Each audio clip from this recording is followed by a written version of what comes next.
पहले यह क्लियर हो जाए कि कभी भी कैथोलिक कलीसिया मुकद्दसा मां मरियम को खुदा की जगह, खुदा का मकाम, खुदा का मर्तबा नहीं देती है, क्योंकि मां मरियम का खालिक और मालिक भी कौन है? खुदा है। सो उसका मकाम तो हम दे ना देते हैं, ना देंगे, ना दे सकते हैं। सो जो लोग इतराज करते हैं कि हम मुकद्दसा मां मरियम को खुदा से भी बड़ा बना देते हैं, वो गलत हैं। कैथोलिक कलीसिया कभी भी ऐसा नहीं करती है। दूसरा, हम ये स्टैचू क्यों बनाते हैं?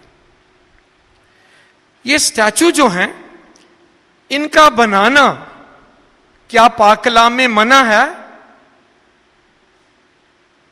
जब खुदा ने हुक्म दिया कि तू मेरे सामने कोई भी खोदी हुई चीज ना बनाना, कोई सूरत और कोई मूर्त ना बनाना, क्या पाक कलाम में है कि खुदा ने एक तरफ हुक्म दे दिया है, तो क्या इसका मतलब है कि खुदा ने कभी भी इसकी इजाजत नहीं दी, या कभी भी पाक कलाम में कोई ऐसा वाकया नहीं है कि उसको सूरत और मूरत को बनाया गया हो?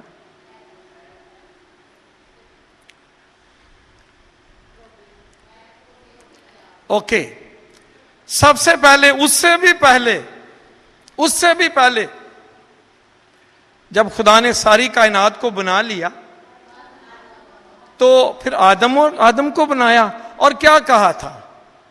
आए हम इंसान को क्या करें? तो खुदा ने खुद की क्या सी? खुदा ने खुद क्या कहा है?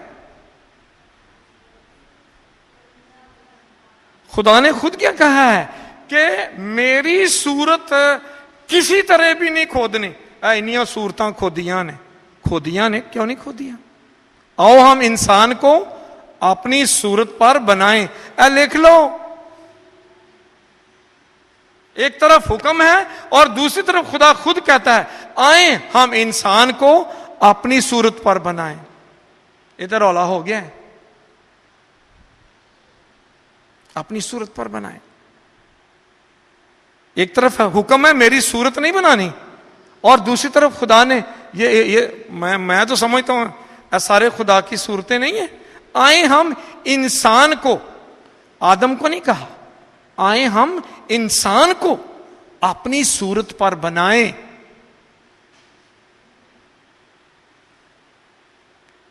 मैं तो नहीं बनाई कि तुसा बनाइए, कि तुसा बनाइए, किने बनाई है? तो खुदा ने तो फिर खुद ही बना दिया। एक काम तो पहला खुदा ने खुद कर दिया कि नहीं? मैंने नहीं किया, आपने भी नहीं किया। आए हम इंसान को अपनी सूरत पर बनाएं।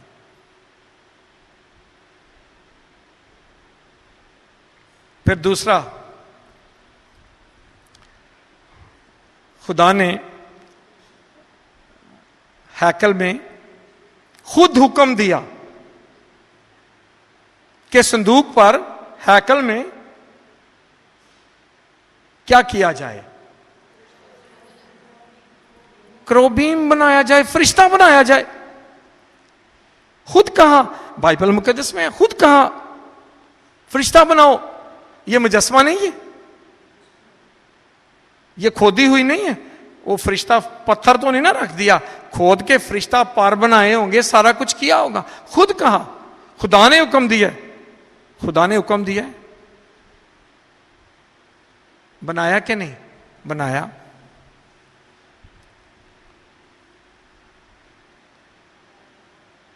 लेकिन एक बात याद रखनी है, मैं साथ साथ बताता जाऊं। आए हम इंसान को अपनी सूरत पर बनाएं। अपनी सूरत पर बना दिया पर अपनी जगह नहीं दी, यह भी साथ ही याद रखना है। अपनी सूरत पर बनाया, लेकिन यह नहीं कहा आए हम उसे अपनी जगह दे दें, एलो मैं हट जाना तो इनू बना के लै ना। अपनी सूरत पर बनाया, लेकिन अपने मकाम पर जगह नहीं दी। एक ही खुदा है, फकत उसी की बंदगी और उसी को सजदा कर। अपनी सूरत पर बनाया, लेकिन अपनी जगह नहीं दी, क्योंकि वो खालिक है और इंसान क्या है? मखलूक है। अब कहा फरिश्ता बना दो, लेकिन फरिश्ता बना के खुदा ने यह तो नहीं कहा चल मैं छुट्टियां ते चले आवा, ये मेरा काम फरिश्ता करेगा। अपनी जगह दी है? नहीं। खालिक की जगह नहीं दी, ये नहीं किया, अपना मकाम नहीं दिया, और यह भी नहीं कहा कि अब इसकी परस्तश करना, इसकी पूजा करना, यह भी नहीं कहा, ना इंसान के लिए ना इस फरिश्ता के लिए। एक और हवाला, जब इसराइल कौम मुल्क मिस्र से निकली तो बड़ी कुड़कड़ाई, ना पानी है ना रोटी है, किथे लाया सानू। तो खुदा ने आतशी सांप भेजे, वो जिसको डसते थे बंदा मर जाता सी। ये वही सांप है जिसको कहते हैं एदा डसया पानी भी नहीं मांगता, ये वही सांप है, आतशी सांप। आतशी सांप लिखा है। तो फिर खुदा ने क्या हुक्म दिया? खुदा ये नहीं, ये भी कह सकता था जाओ हो नहीं तनु सांप नहीं डंगन के, कह सकता था कि नहीं? कह सकता था। खुदा के लिए तो कुछ चीज नामुमकिन ही नहीं। लेकिन खुदा ने क्या किया? कहा एक पीतल का सांप बना और उसे बल्ले पर खड़ा कर। इससे आगे बात, इससे आगे है, जो कोई डसा हुआ इस पर नजर करेगा बच जाएगा। यह खुदा ने खुद ही क्या कर दिया है, एक सूरत और एक मूर्त बना दी है कि नहीं? बना दी है। लेकिन एक बात है, उसको अपनी जगह नहीं दी। उसने कहा यह मेरा एक निशान है, मेरी पावर का एक निशान है, ठीक है, जो इसकी तरफ देखेगा बच जाएगा। लेकिन यह नहीं खुदा ने कहा कि आज के बाद मेरियां छुट्टियां तो खुदा है, यह नहीं कहा। अपनी जगह और अपना मकाम नहीं दिया, यह नहीं किया। और ना यह कहा था कि सिर्फ लिखा है उसकी तरफ देखो, यह नहीं कहा कि इसको सजदा करो। यह हक उसने सिर्फ अपने लिए रखा है, एक खुदा को मानना, फकत उसी की बंदगी और उसी को सजदा करना। खुदा ने नहीं कहा कि इंसान की बंदगी करो और उसको सजदा करो। खुदा ने नहीं कहा कि सांप को देखो और सजदा करो और उसकी परस्तश करो, यह नहीं कहा। सिर्फ कहा है इस पर नजर करो बच जाओगे। लेकिन अपनी जगह नहीं छोड़ी, सजदा मेरे लिए, सताइश सिर्फ मेरे लिए, अपना मकाम, अपनी जगह नहीं छोड़ी है। एक और मिसाल देता हूं। जब आमतौर पे प्रोटेस्टेंट ये सवाल करते हैं कैथलिक थे बुत परस्त ने, जरा मैं अब उस तरफ, उनकी तरफ आने लगा हूं। जब खुदावंद यीशु मसीह पर बपतिस्मा लेने के लिए यूहन्ना से यीशु मसीह आया है दरियाए उर्दन में, तो रूल कुदस उस पर नाजिल हुआ है कि नहीं? कैसे? खुदा कबूतर है, खुदा कबूतर है। अब वो बात करें जरा, खुदा क्या है? कबूतर है। फिर भी हम मानते हैं, हमने रूल कुदस की ईद होती है तो क्या किया होता है, सारा चर्च कबूतराना भरिया होता है।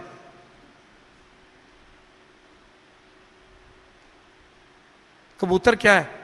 ये मखलूक नहीं है? मखलूक है कि नहीं? फिर भी लिखा है कि रूहे खुदावंद उस पर उतरा नाजल हुआ। एक निशान है, एक सिंबल है, ठीक है, एक मासूमियत की बात है, पाकीज़गी की बात है। लेकिन खुदा ने नहीं कहा है। हम कभी भी कबूतर की कोई मूर्ति बना के ना उसको अभी तक सजदा करते हैं और ना उसकी परस्तश करते हैं। साल में एक दफा कभी कभी उसका सिंबल, उसका निशान जरूर लटका देते हैं, लेकिन कभी भी हमने किसी कबूतर को पकड़कर ना उसको सामने रख के सजदा किया है। वो सारी दिहाड़ी कबूतरबाजां दे छतरी ते बैठे रहंदे ने, कभी किसी को सजदा करदे वेख्या जी? कभी किसी मसीही ने उसकी परस्तश की हो, कोई नजराने चढ़ाए हो? कभी भी नहीं। कभी आग दी परस्तश कीती जे? कभी कीती जे? क्यों नहीं कीती भाई? देखिए, रूह पाक नाजल हुआ है आग की सूरत में, आग की जबानों में, तो आप आग की पूजा क्यों नहीं शुरू कर दी? आप लोगों ने क्यों नहीं पूजा शुरू की? क्योंकि आग उसकी हजूरी का निशान जरूर है, लेकिन आग खुदा नहीं है। चाहिए तो यह था ना कि रूह पाक नाजल हुआ तो सारे जिन्ने ने ना लोग ਉਹਦੇ बाद जनाब अग की पूजा करते। अपने हर मसीही अपने घर च कबूतर रखदा, सवेरे सवेरे उठ के दाना पाउंदे, उन्होंने पूजते, उसकी परस्तश करते। लेकिन ये तो हुआ नहीं है। सो ये हजूरी के निशान जरूर हैं, लेकिन पूजा और प्रस्तश और सजदे की बात नहीं है, क्योंकि हुक्म है तू एक खुदा को मानना, फक्त उसी की बंदगी और उसी को सजदा करना।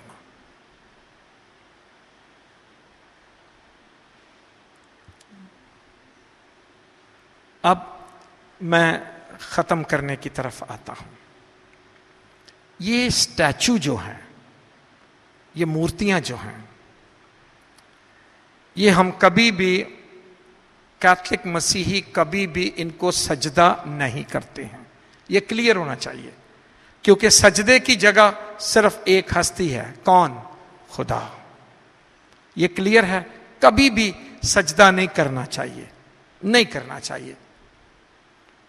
अब एक प्रॉब्लम आ गया, आपने देखा होगा कि लोग आते हैं और उसके सामने घुटने भी टेक लेते हैं, कभी कभी सजदा भी कर देते हैं, तो फिर तो हम कैथलिक जो हैं वो बुत परस्त हो गए, क्योंकि हमने से सजदा कर दिया।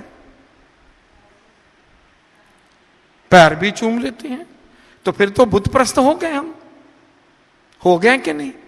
हाँ, आप क्या कह, हाँ मैं कह रहा हूं नहीं। आपने एरिक साहब जापान गए हैं, ठीक है, आप औरों ने भी टेलीविजन पर लोगों के मिले होंगे, जब भी जापानी मिलते हैं तो वो कैसे मिलते हैं?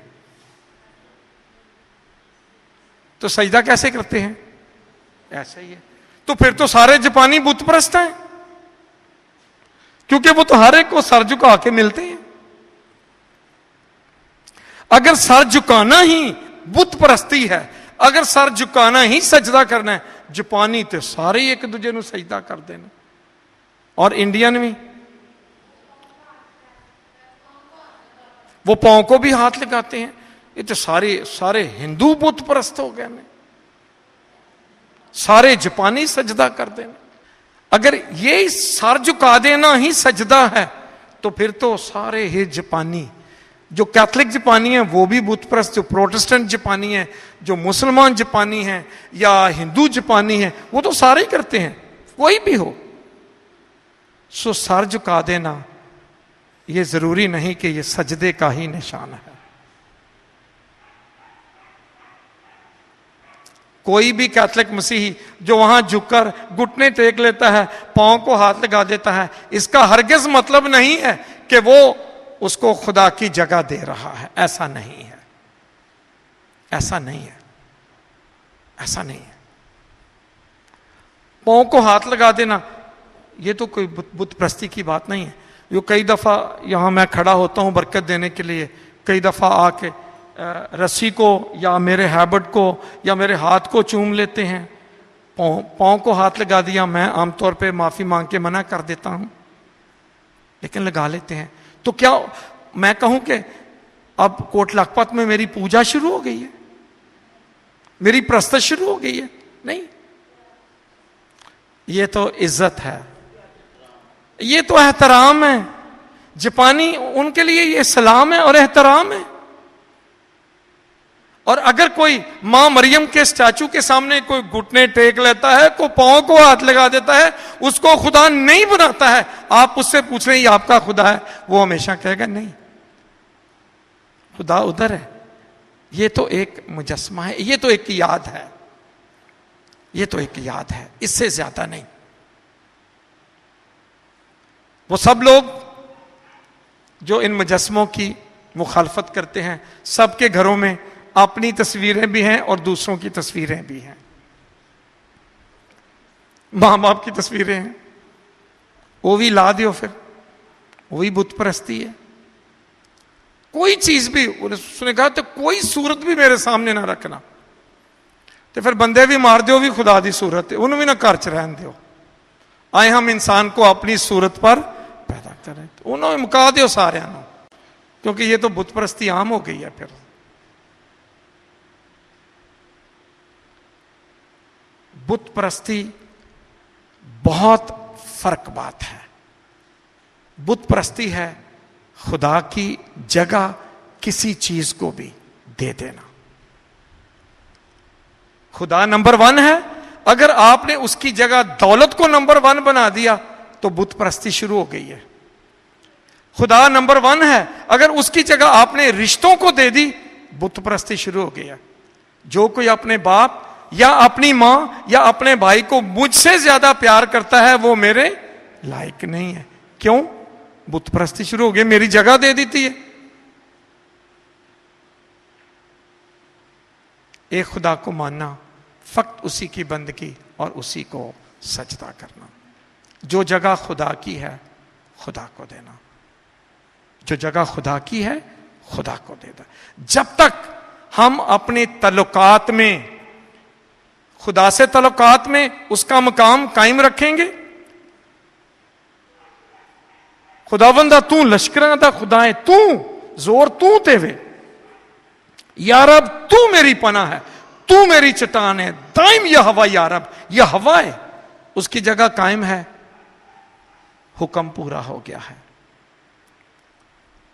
और फिर दूसरा हुक्म जो आगे है इंसानों की तरफ, उनकी अपनी जगह है, जब तक वो जगह उनकी कायम रहेगी, इंसानों की हुक्म चल रहा है। लेकिन जब भी आप उठाकर किसी भाई को, बहन को, किसी भी रिश्ते को खुदा से कंपटीशन करवा देते हैं, सबसे पहले भाई है, सबसे पहले मां है, तो आपने खुदा की जगह दे दी है, बुत परस्ती शुरू हो गई।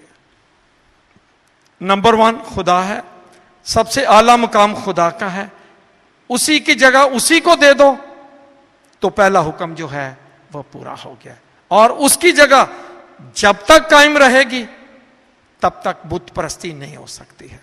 आप चीजों को, आप रिश्तों को, आप इंसानों को, आप तस्वीरों को, आप मुजस्मों को, आप रोजरी को वो जगह दे दो जो उसकी है, खुदा की नहीं, तो ये कभी भी बुत परस्ती नहीं है।